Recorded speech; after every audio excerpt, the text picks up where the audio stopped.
आप सभी को मेरा प्रणाम। भारत के जिन नेताओं के पास आय से अधिक संपत्ति है, वो अगर अपना सारा पैसा देश के नाम कर दें, तो ये देश अमेरिका, चीन, जापान से बहुत आगे निकल जाएगा, बहुत आगे निकल जाएगा।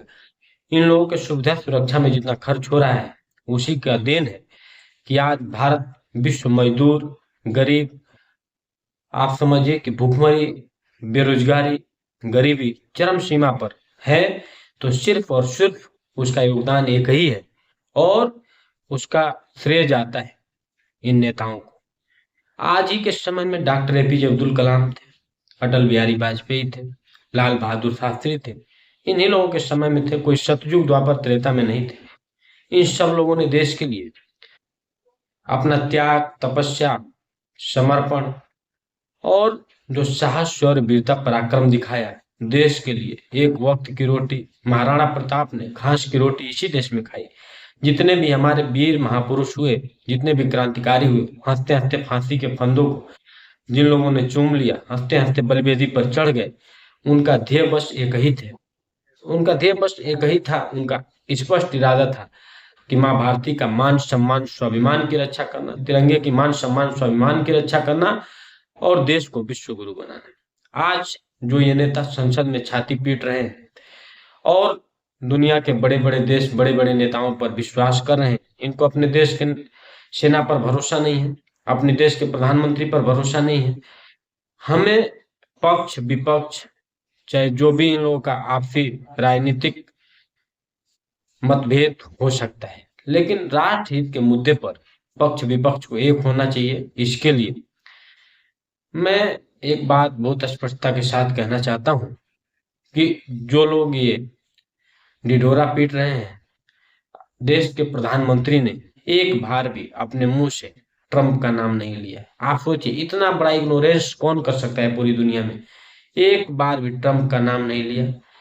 वो 100 बार चिल्लाए क्षमा बड़न को चाहिए, छोटन को उत्पाद। और अगर इतनी उनके अंदर विश्वसनीयता है, इतना सब कुछ है, तो वो तो आज तक हजारों बार झूठ बोल चुके हैं आन कैमरों के सामने, मीडिया के सामने। ऐसे उनके हजार बातें होंगी जो अपनी बातों से पलट जाते हैं। तो आप उनके ऊपर भरोसा कर रहे हैं, लेकिन देश के प्रधानमंत्री, देश की सेना, देश के विदेश मंत्रालय पर, विदेश मंत्री पर भरोसा नहीं कर रहे। इसलिए जितने लोगों के पास आय से अधिक संपत्ति है, इनको मेरा एक चैलेंज है।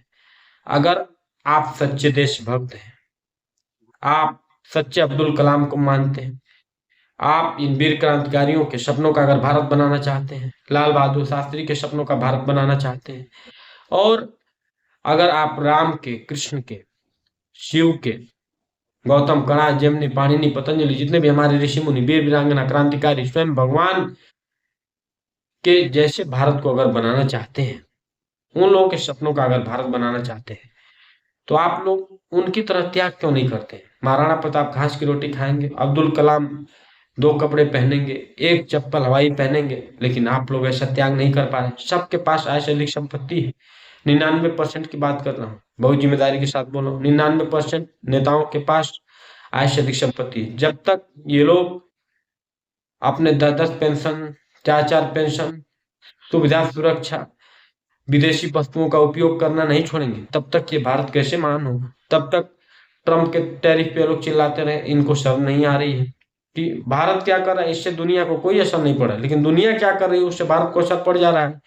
सिर्फ और सिर्फ कारण ये है कि आप लोगों ने देश को लूटा है, देश को खोखला बनाया है, आपने देश के बच्चों को बेरोजगार बनाया है, आपने युवाओं को रैलियों में बुलाया, आपने युवाओं को मंडल अध्यक्ष, बूथ अध्यक्ष बनाया, अपने पार्टी का कार्यकर्ता बनाया, और अपने घर के लोगों को सांसद, विधायक, मंत्री, बड़े बड़े कारपोरेट हाउस का चेयरमैन बना दिया।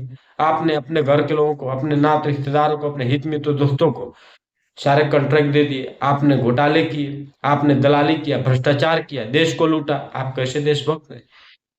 एक चैलेंज, अगर इनकी माँ ने दूध पिलाया है, सच्चे हिंदुस्तान में रहते हैं, माँ भारती को अपनी माँ मानते हैं, संविधान को अपना मानते हैं, भारत और भारतीयता को, अगर ये लोग भारत और भारतीयता के मान सम्मान स्वाभिमान की रक्षा करना चाहते हैं, अगर अपने देश का नाम भी दुनिया में अमेरिका और चीन से ऊपर करना चाहते हैं, तो जितना भी आय से अधिक संपत्ति उन लोगों ने कमाई है, वो जब तक देश हित में दान नहीं करेंगे, देश के नाम नहीं करेंगे, तब तक इस देश में गरीब, मजदूर, भिखारी, दलित, आदिवासी, वनवासी ही पैदा होंगे। और यहाँ पर इनके बच्चों को छोड़ दीजिए, इनके बच्चे विदेश हनीमून जाएंगे, विदेश पढ़ने जाएंगे, विदेश अपनी पार्टियां मनाने जाएंगे, घूमने जाएंगे।